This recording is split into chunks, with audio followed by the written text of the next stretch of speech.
What's up, guys? Welcome to the Super Blood Wolf Moon episode. Right? That's a lot of words. Super Blood Wolf Moon. That's what that is going on right there. So we came out here to Rockhound State Park, which is a little south of Deming, near the border of the U.S. and Mexico, about an hour and a half from my house. And I wanted to do something a little different this year to shoot the eclipse that's about to happen. It's like 7:45 right now, and the eclipse is going to start at 8:30, so we're getting ready. So I came out here because what I wanted to do different, you guys know I love my long lenses, and usually when I shoot eclipses I shoot longer stuff, but stuff like this. But once you've done that, you've kind of done it, like every eclipse looks the same in terms of the longer focal length you get.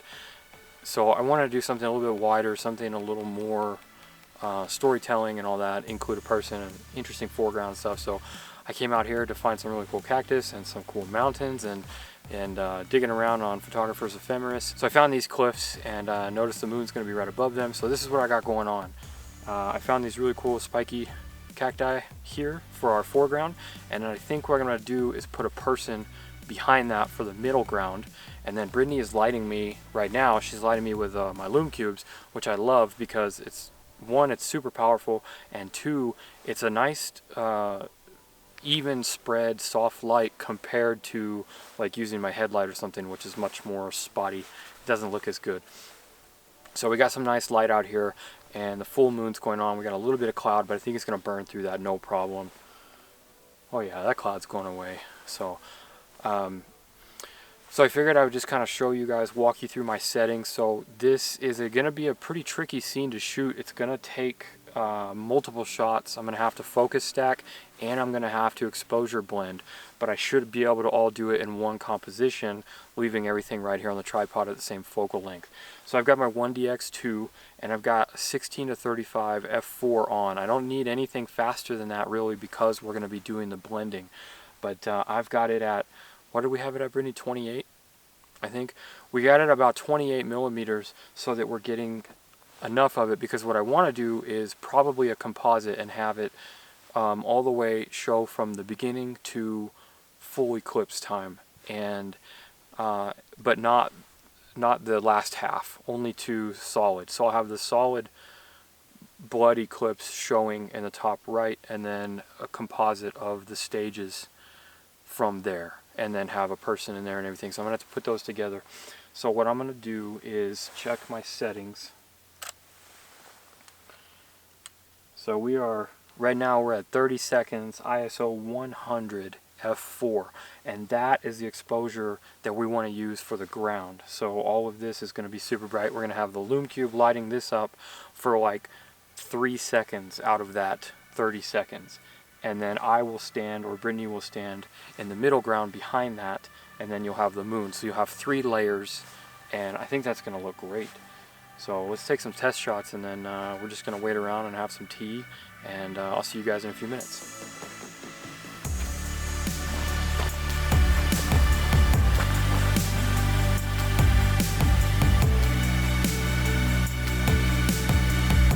German rock sugar. It's the best for tea. For most teas. Unless it's a green tea that requires honey.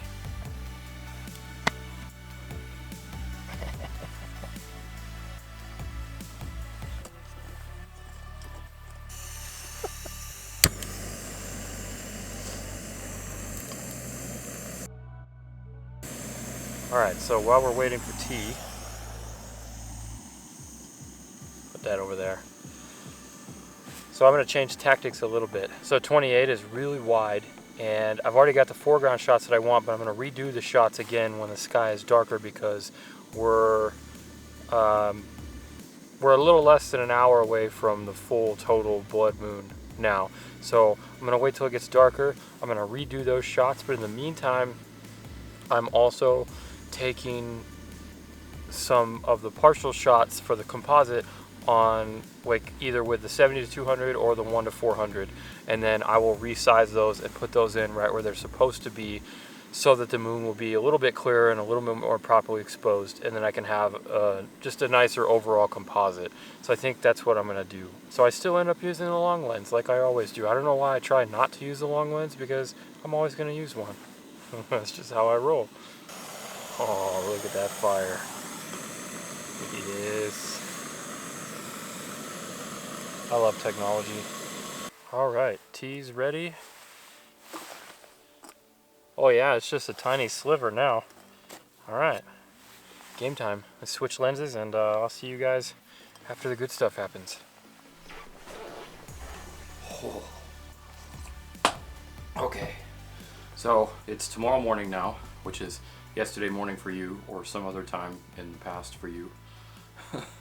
Last night got a little chaotic, so I ended up needing like all my cameras because I changed my mind again. Anyways, I didn't want to finish the vlog out there and, you know, sacrifice one of my cameras, so here we are today. I've already edited the images, and I guess I just kind of want to just wrap it up and just talk about my thoughts and what happened and all that stuff.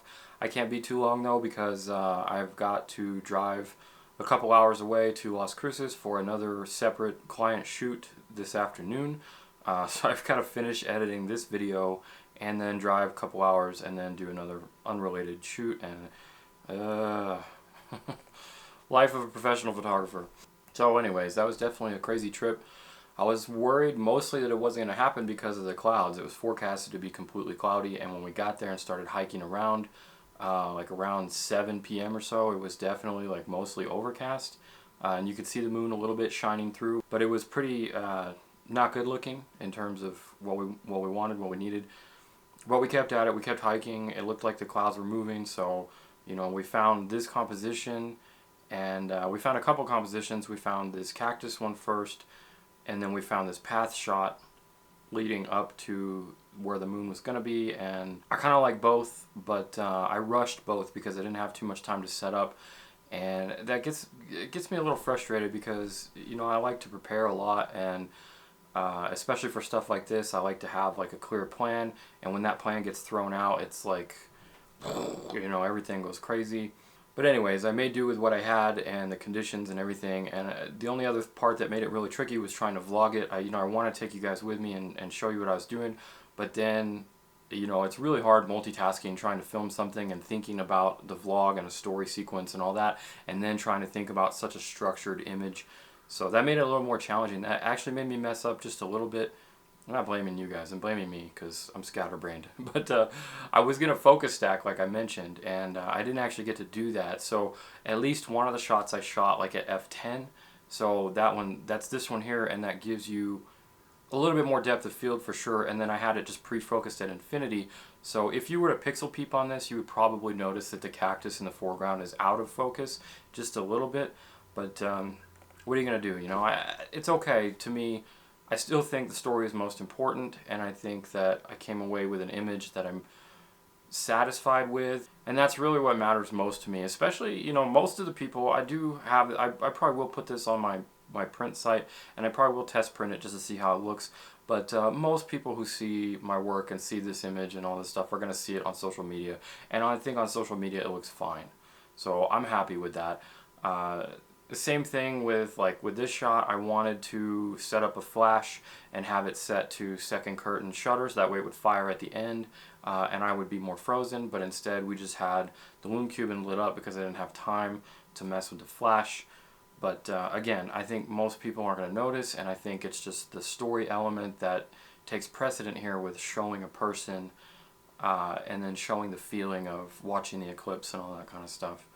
So, you know, overall, I'm totally happy with what I got. Even if I didn't come away with anything, or if I messed everything up completely, I'm still happy that I got to go out there. And I think that's the biggest, most important thing to remember in photography in general, especially this adventure type photography stuff, is that, like, the photography is just the excuse to go out there and have fun and enjoy this kind of stuff. And, you know, if it wasn't for photography, maybe I wouldn't have gone to such great lengths to go to such an interesting place and hike out just to see the eclipse. Maybe I would have just walked out of my house and just looked up for a minute and said, oh, there it is, and gone back inside and said, no, that's cool, you know.